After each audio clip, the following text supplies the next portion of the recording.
नमस्कार दोस्तों, जय माता दी, जय माता रानी जी की।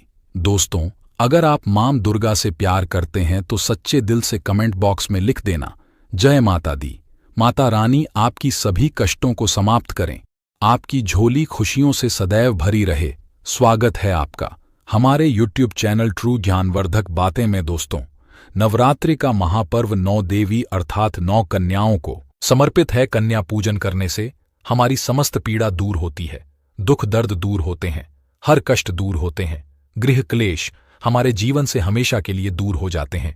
यहां तक कि पितृदोष, राहु दोष, मंगल दोष, कालसर्प दोष, मात्र कन्या पूजन से शनि से पीड़ित व्यक्ति को राहत मिलती है, सुकून मिलता है, घर में खुशियां आती हैं तथा अकाल मृत्यु घर में कभी नहीं होती। दोस्तों, आपको बता दें, इस बार माता रानी हाथी की सवारी पर पृथ्वी लोक पर आ चुकी है और भक्तों के कष्टों को दूर करेंगी। मां दुर्गा जब जब हाथी पर सवार होकर आती है तब तब धरती पर फूल खिलते हैं और वर्षा होती है तथा हरियाली की उत्पत्ति होती है और जीवन सुगम हो जाता है। किसान के घर में साक्षात मां जगदम्बा जगत मां का आगमन होता है। दोस्तों, इस बार के नवरात्रि बहुत ही शुभ और मंगलकारी माने जा रहे हैं। इस बार शारदीय नवरात्रि 15 अक्टूबर दिन रविवार को शुरू होकर और इसका समापन 23 अक्टूबर दिन सोमवार को होगा। ऐसे में 24 अक्टूबर दिन मंगलवार को ही दुर्गा विसर्जन होगा। जो लोग माता रानी की स्थापना करते हैं, मूर्ति स्थापना करते हैं, वह लोग 24 अक्टूबर दिन मंगलवार को विसर्जन करेंगे। दोस्तों, नवरात्रि की अष्टमी और नवमी तिथि पर कन्या पूजन का विधान है। इस बार महाअष्टमी तिथि 22 अक्टूबर 2023 यानी कि इस दिन रविवार है और नवमी तिथि 23 अक्टूबर 2023 दिन सोमवार को है। ऐसे में आप अष्टमी और नवमी को इन दोनों तिथियां में कन्या पूजन अवश्य ही करें। कन्याओं को भोजन अवश्य खिलाए। शास्त्रों में 9 दिनों के नवरात्रि को बहुत ही शुभ और मंगलकारी माना जाता है।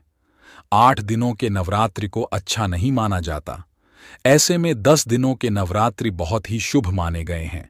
शास्त्रों के अनुसार नवरात्रि के दिनों में माता रानी का पूजन करने से, कन्या पूजन करने से मां अभय वरदान प्रदान करती है। कुंडली में जो कष्ट होते हैं उन्हें ठीक कर देती है। श्रीधर की तरह ही सच्चे हृदय वाले व्यक्ति के सभी कष्टों का निवारण मां शीघ्र ही करती है। मां की उपासना से विनम्रता का विकास होता है। सभी कष्ट, दरिद्रता, दुख, कष्ट नष्ट हो जाते हैं। नवरात्रि में माता रानी का व्रत और पूजन किया जाता है, लेकिन नवरात्रि के दौरान सबसे ज्यादा महत्व होता है कन्या पूजन का। दोस्तों, कन्या रानी जो होती है फूलों की पंखुड़ियां की तरह नाजुक होती है। कन्या पूजन सर्वोपरि है, श्रेष्ठ है। कन्या के रूप में स्वयं जगदम्बा देवी माता, वैष्णो 9 देवियां अर्थात समस्त ब्रह्मांड उनके शरीर के कण कण में वास करते हैं। बहुत कम लोग जानते हैं 33 कोटि देवी देवताओं का वास होता है कन्याओं के मस्तक पर। कन्या चाहे छोटी हो चाहे बड़ी हो, वह सदैव पूजनीय है, मां के समान मानी जाती है। दोस्तों, माना जाता है व्रत और उपासना से माता रानी इतना प्रसन्न नहीं होती है जितना कि कन्या पूजन से होती है। नवरात्रि में छोटी छोटी कन्याओं को माता रानी का स्वरूप माना जाता है। कन्याओं को भोग लगाया जाता है, उन्हें प्रसन्न किया जाता है और बदले में आशीर्वाद मांगा जाता है। कन्याओं को प्रसन्न करने के लिए गिफ्ट आदि उपहार वगैरह दिए जाते हैं। माना जाता है अगर कन्याओं को कोई भेंट दी जाए और वह उसे खुशी खुशी स्वीकार कर ले तो इसका मतलब है माता रानी अर्थात माता वैष्णो ने वह भेंट स्वीकार कर ली। जिन पर कन्याएं प्रसन्न होती हैं तो समझो उन्हें माता रानी का आशीर्वाद मिल गया और माता रानी की कृपा से उन्हें मुंह मांगा वरदान प्राप्त होता है। कन्या पूजन कोई मामूली पूजन नहीं होता। समस्त ब्रह्मांड में जो पूजा होती है उनसे बढ़कर कन्या पूजन को माना जाता है। 10 बार गंगा स्नान करने से और 100 बार यज्ञ करने से तथा 1000 बार यात्रा करने से जो पुण्य मिलता है वह मात्र एक बार कन्या पूजन करने से करोड़ों गुना भक्त को मिल जाता है, प्राप्त हो जाता है। दोस्तों, इसीलिए कहा जाता है कि कन्याओं को सताना नहीं चाहिए, इससे समस्त ब्रह्मांड हिल जाता है। कन्याओं की जितनी सेवा की जाए कम ही होती है। कन्याएं कोई मामूली नहीं होती। कन्या के रूप में स्वयं उनके मस्तक पर विराजमान होकर स्वयं देवी चलकर आपके घर तक आती है। नवरात्रि में 2 साल से लेकर 10 साल तक की कन्या का पूजन होना चाहिए। अष्टमी अथवा नवमी को कन्याओं के पैर धोकर भोजन कराना, उपहार आदि देना श्रेष्ठ माना जाता है, दुर्लभ माना जाता है। ऐसा मौका कभी हाथों से नहीं जाने देना चाहिए। इस दिन जितना ज्यादा हो सके कन्याओं को हाथ पड़कर पैर पड़कर अपने घर तक लेकर आए। दोस्तों, कोई भी अपने राशि के अनुसार अगर उपाय करता है तो माता वैष्णो बड़ी प्रसन्न होती है और ऐश्वर्य धन प्रदान करती है, मालामाल बना देती है। इसीलिए माता को एक लाइक जरूर करें। लाइक करने में कंजूसी ना करें। दोस्तों, कैसे करें कन्याओं का स्वागत? कन्या जब आपके घर आए तब सभी के पैरों को दूध और पानी से उनके पैरों को धुलाना चाहिए। खासकर मर्दों को कन्याओं के पैर अवश्य धोने चाहिए। इससे मैया वैष्णो प्रसन्न होती हैं। दोस्तों, फिर उसके बाद कन्याओं को किसी साफ जगह पर जमीन पर कपड़ा बिछाकर बैठना चाहिए। उनके माथे पर अक्षत फूल और कुमकुम लगाना चाहिए। फिर उसके बाद भोजन ग्रहण करवाना चाहिए। लेकिन हमेशा याद रहे, कन्याओं की थाली में 3 पूरियां कभी न रखें। इसे शुभ नहीं, घर अशुभ माना जाता है। 3 पूरियां तथा 3 रोटियां मरने वाले व्यक्ति के लिए निकल जाती हैं और जेल में कैदियों के लिए दी जाती है। ऐसे में कन्याओं को उनकी थाली में 3 पूरी कभी ना दें, लेकिन 1-2 करके पूरियां दे सकते हैं। इससे 3 संख्या बंट जाती है और दोष भी नहीं लगता। दोस्तों, कन्याओं को खाना खिलाने के बाद अंतिम में कन्याओं के सर पर लाल चुनरी ओढ़ाना चाहिए और भोजन में आपको खीर, पूरी, हलवा, चना तथा आलू की सब्जी, छोले वगैरह की सब्जी खिलानी चाहिए। पनीर आदि भी खिलाया जा सकता है। वैसे माता रानी का प्रिय भोजन खीर, हलवा, पूरी और झोले आदि ही है, लेकिन भूल से भी लहसुन और प्याज का इस्तेमाल कभी ना करें, अन्यथा अनर्थ हो जाएगा। अक्सर कई लोग कन्याओं को कुरकुरे का पैकेट, चिप्स वगैरह का पैकेट खिलाते हैं, जो कि घोर अनर्थ माना जाता है, क्योंकि इसमें लहसुन प्याज का इस्तेमाल होता है, जिसके कारण आपका व्रत खंडित हो सकता है। मां दुर्गा क्रोधित हो सकती हैं। जहां अपने 9 दिनों तक लहसुन प्याज का परहेज किया, लेकिन आपकी एक गलती पूरे व्रत को खंडित कर सकती है। इतना भी नादान नहीं बनना चाहिए कि माता रानी रुष्ट हो जाए और कन्याओं को भी अशुद्ध होना पड़े। कन्याओं को डब्बा बंद कोई भी ऐसी चीज ना खिलाएं जिसमें लहसुन प्याज होता है। कई चीज तो ऐसी होती है मार्केट में जिसके अंदर लहसुन प्याज का इस्तेमाल होता है। ऐसा आप कभी मत करना दोस्तों। कई लोग कन्या पूजन में खाना घर पर नहीं बनाते और मार्केट से रेडीमेड लाकर ही खिलाते हैं तथा दही जलेबी खिलाते हैं, जो कि शुभ नहीं माना जाता। दोस्तों, ऐसा खाना वो लोग खिलाते हैं जिनके घर में मान लीजिए कोई दुर्घटना आदि हो गई है या घर में कोई बीमार है या कोई मुसीबत है, तब वह ऐसा करते हैं। लेकिन अगर आप स्वस्थ हैं, आपको कोई पीड़ा नहीं है, तो ऐसा भूल कर भी नहीं करना चाहिए। माता रानी दही जलेबी नहीं, आपके हाथों का बना भोजन खाना चाहती है, आपका प्यार चाहती है। फिर चाहे आप घर में एक ही पूरी क्यों ना बनाएं माता के लिए, पर आप स्वयं ही अपने हाथों से माता रानी को भोजन खिलाए। देखिए, भले ही आप दही जलेबी खिला सकते हैं, परंतु माता को घर का बना हुआ शुद्ध भोजन ही अति प्रिय है। खासकर नवरात्रों के दौरान घर में पक्का खाना अवश्य बनाना चाहिए। माता रानी बहुत प्रसन्न होती है। घर का बना पक्का खाना ही कन्याओं को खिलाना चाहिए। कन्याओं को प्लास्टिक के बने दोने में खाना नहीं खिलाना चाहिए। ऐसे बर्तन पूजा पाठ के अशुभ होते हैं, क्योंकि प्लास्टिक के ज्यादातर बर्तन जो होते हैं जानवरों की हड्डियों द्वारा बनाए जाते हैं। इसीलिए ऐसा पाप मत करना। कन्याओं को हमेशा स्टील के बर्तन या पत्तों से बने बर्तनों में ही भोजन कराना चाहिए। बहुत ही शुभ माना गया है। अगर पेड़ के पेट में भोजन करते हैं तो माता अभय वरदान प्रदान करती है। दोस्तों, एक और बात हम आपको बताने वाले हैं कि यदि नवरात्रों के समाप्त होने के बाद यदि बीच में कन्या पूजन में शुक्रवार का दिन पड़ जाए तो कन्याओं को कोई भी खट्टी चीज नहीं खिलाना चाहिए, क्योंकि शुक्रवार का दिन माता संतोषी को समर्पित होता है और माता संतोषी नवरात्रों के दिनों में सक्रिय अवस्था में होती है, यानी वह भी 9 देवियों के साथ में आपके घर में आती है। इसीलिए कन्याओं को भूलकर भी शुक्रवार का दिन अगर पड़ जाए तो खट्टी चीज घर में नहीं बनाना चाहिए और कन्याओं को भी खट्टी चीज नहीं खिलाना चाहिए। घोर पाप लगेगा आपका, किया कराया सब बर्बाद हो सकता है। खट्टी चीजों से माता संतोषी रुष्ट हो सकती है, चिढ़ सकती हैं, आपको श्राप दे सकती हैं। इसीलिए नादान ना बने दोस्तों। भोजन करने के बाद कन्याओं की थाली में एक लौंग जरूर रखना चाहिए, क्योंकि लौंग देवी शक्ति तथा दुर्गा मां को बहुत प्रिय है। लौंग माता शक्ति का प्रतीक होती है। लौंग में नवदुर्गा का वास होता है। इन 9 दिनों में माता रानी को लौंग का भोग ही लगाया जाता है, तो खाना खाने के बाद कन्याओं को लौंग अवश्य अर्पित करें। माता रानी को अमृत से बढ़कर लौंग प्रिय है, इसीलिए कन्याओं को थाली में चुपचाप एक लौंग जरूर रख दें। आपका भाग्य चमक जाएगा। माता लक्ष्मी आपके जीवन में धन की कोई भी कमी नहीं होने देंगी। दोस्तों, आपको बता दें, कन्याओं को उपहार में क्या दें।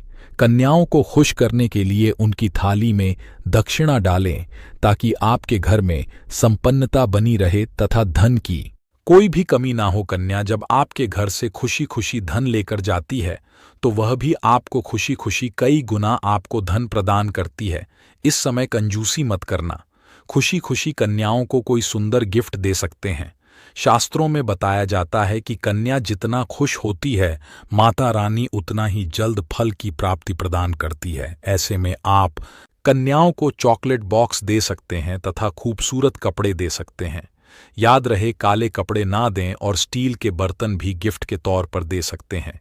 याद रहे कि कन्याओं को लोहे का कोई भी सामान नहीं देना चाहिए, नहीं तो आपके जीवन में राहु काल तथा राहु दोष आपको लग जाएगा। आप बर्बाद भी हो सकते हैं। दोस्तों, जब कन्या अपने घर के लिए प्रस्थान करें तो उनके चरण जरूर छू लें और अपने मन में अपनी प्रार्थना को पूरा करें। सच्चे दिल से मांगी हुई मुराद माता रानी अवश्य ही पूरी करती है। सच्चे दिल का मतलब होता है मन में कोई भी लालच ना हो, और अगर वह लालच माता को पाने के लिए बन जाए तो उसे बोलते हैं सच्ची श्रद्धा और सच्ची भक्ति। ऐसी भक्ति के आगे स्वयं 33 कोटि देवी देवता आपको नमस्कार करते हैं। दोस्तों, नवरात्रों के दिनों में अगर मिल जाए आपको यह संकेत तो समझो माँ दुर्गा आपके घर में आ चुकी है। यह संकेत बताते हैं माँ दुर्गा का आशीर्वाद आपको प्राप्त होने वाला है। तो ले शुरू करते हैं दोस्तों। पहला संकेत, जब आप कलश स्थापना करते हैं तो जौ से निकली हरियाली बहुत ही शुभ मानी गई है। कहा जाता है कि जौ से निकली हरियाली बहुत ही शुभ मानी गई है। कहा गया है जौ से निकली हरियाली हमारे भविष्य में होने वाले अच्छे और बुरे होने का संकेत देती है। यदि आप जौ बोए और वह किसी कारणवश नहीं हो पाए हैं तो यह संकेत बड़ा ही मनहूस माना गया है। कहा जाता है कि नवरात्रों में जौ अगर सूख जाते हैं या बढ़ते नहीं हैं तो आपको समझ लेना चाहिए कि यह साल आपका खराब होने वाला है तथा घर में कोई बीमारी आने वाली है, या दिन दुगनी रात चौगुनी आपकी कम होने वाली है या घटने वाली है। दोस्तों, यह धन हानि का संकेत माना गया है, क्योंकि आपने कोई ना कोई गलती ऐसी कर दी होगी जिसके कारण माता रानी नाराज हो गई है। इसीलिए माता से आप क्षमा अवश्य मांग ले। माँ अपने भक्तों को अवश्य माफ करती है। एक माँ ही होती है जो अपने बेटे को, अपने लाल को हर गलती पर माफ करती है। लेकिन ऐसा बेटा किस काम का जो माँ से माफी ना मांगे। इसीलिए माता रानी से अपनी गलती की माफी अवश्य मांग ले।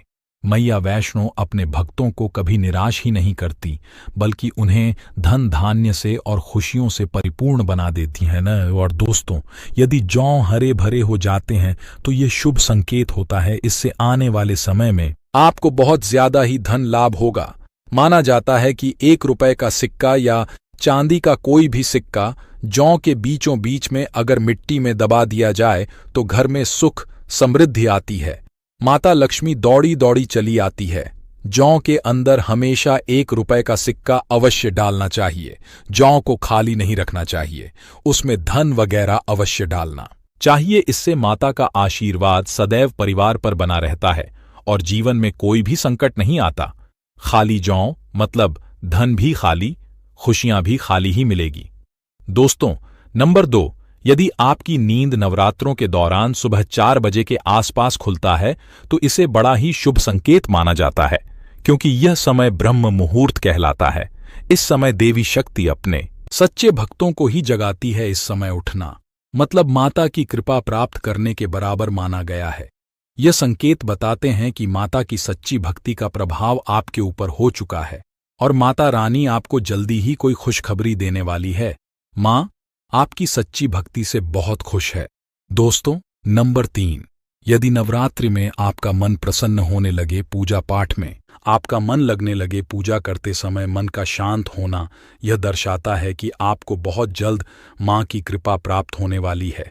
माता रानी आपकी भक्ति से बहुत खुश है। आपकी भक्ति माता रानी को आनंद दे रही है। ऐसे व्यक्ति को समझ जाना चाहिए कि उसके जीवन में अब अच्छा समय आने वाला है। दोस्तों, नंबर 4, नवरात्रों के दौरान अगर माँ के गले से फूल गिर जाए तथा जौ के हरे भरे पेट अगर बिन हवा के हिल जाए तो इसे अति उत्तम माना गया है। यह संकेत बताता है कि माता रानी का आगमन आपके घर में स्थायी रूप से हो चुका है। आपको माता लक्ष्मी की कृपा प्राप्त होने वाली है। ये संकेत कुछ खास लोगों को ही दिखाई देते हैं। माना जाता है कि पूजा करते समय अगर धुआं अधिक बढ़ जाए तो इससे यह पता चलता है कि आपके घर से गरीबी हमेशा के लिए जाने वाली है। भूत प्रेत आत्माएं अब आपके घर से हमेशा के लिए जाने वाले हैं। पूजा करते समय धुएं का अधिक होना बहुत ही शुभ और मंगलकारी माना गया है। यह संकेत भविष्य में अच्छे परिणाम को दर्शाते हैं। दोस्तों, नंबर 5, द्वार पर गाय का आना। वेदों में बताया जाता है कि नवरात्रि के दौरान गाय माता का घर में आना बड़ा ही शुभ संकेत माना गया है। नवरात्रि में द्वार पर गाय का आना अत्यंत शुभ है।